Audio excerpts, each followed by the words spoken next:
أنا العبد الذي كسب الذنوب وصدته الأماني أن يتوب. أنا العبد الذي يضحى حزينا.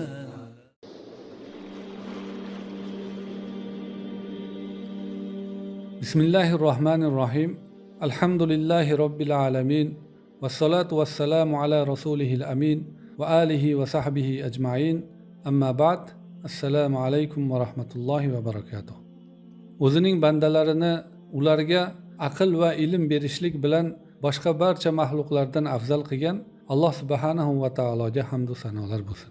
Insonlarni ikki dunyo saodatli yashashliklari uchun Robbisining risolatini to'liq ado qilib ketgan payg'ambarlarning sayyidi Rasululloh sallallohu alayhi va sallamga, ahli oilasiga va ashablariga salovat va salomlar bo'lsin. Alloh taolo dunyoda bandalarini imtihon qilar ekan, ularni shundoqligicha xohlagan kishi adashtirib yetaklab ketaveradigan sarson holda tashlab qo'ymadi. Balki ularga aniq, tiniq, ravshan bayon qilib, o'zining huzuridan kitob nozil qildi. Va bu kitobni payg'ambarlar orqali insonlarga sharhlab, tafsir qilib berdi. Va bu payg'ambarlar ummatlariga hayot imtihonidan qanday o'tish kerakligini o'zlari amaliy ko'rsatib berishdi. Va insonlarni chalg'itadigan, halokatga olib boradigan shayton va shaytonning malaylaridan ogohlantirdi.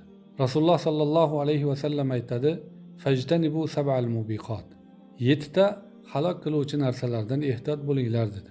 Va bularning eng kattasi shirk, keyingisi nohaq odam o'ldirish va sehr va navbatdagisi tarkus solah.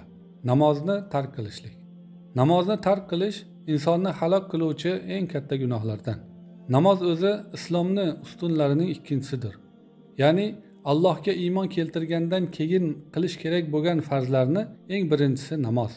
Har bir mo'min kishiga va mo'mina ayollarga farzdir. Ayollarning ba'zi mustasno holatlari bor. Lekin boshqa katta-yu kichik, balog'atga yetgan yosh u qariga, ya'ni biror bir vaqt namozni tark qilishlik joiz bo'lmaydi. Biror kishiga vaqti bemalol bo'lganda o'qishlikka ruxsat yo'q. Ba'zilar hozir nima qilasan o'qib, pensiyaga chiqqanda o'qib olasan deyshadi. Bu mutlaqo xatar gap. Iymoniga halal bo'lib qoladi. Na bir tirikchilik, na bir qiyinchilik va na boshqa sabablar yo'qki, namozni o'qimaslikka ruxsat bo'ladi. Inson vafotidan keyin qiyomatda eng birinchi so'raladigan narsasi namoz.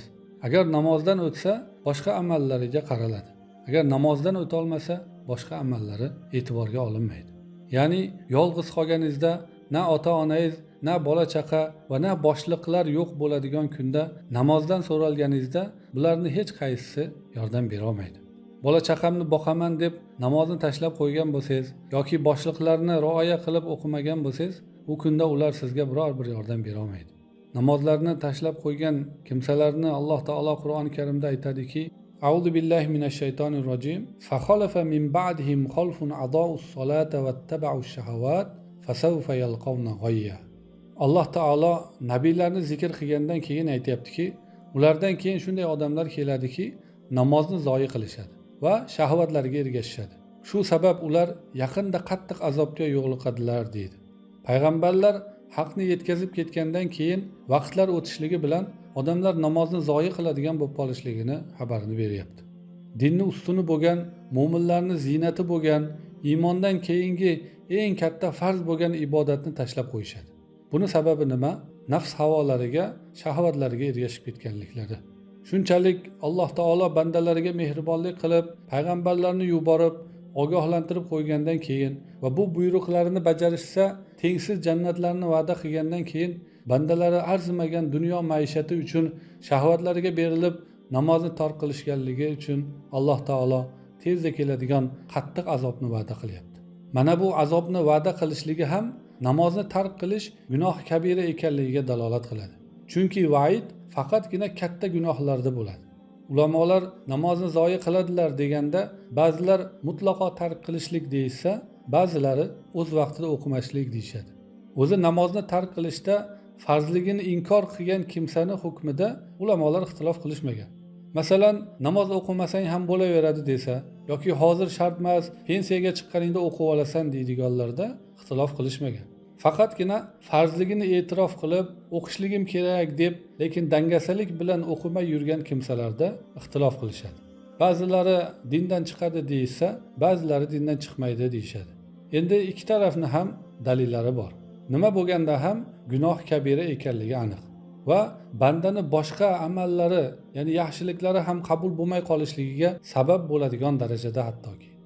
Boshqa oyatda Alloh taolo aytadiki: "Ya ayyuhallazina amanu la tulhikum amwalukum va la auladukum an zikrillah va man yaf'al zalika fa ulaika humul khosirun."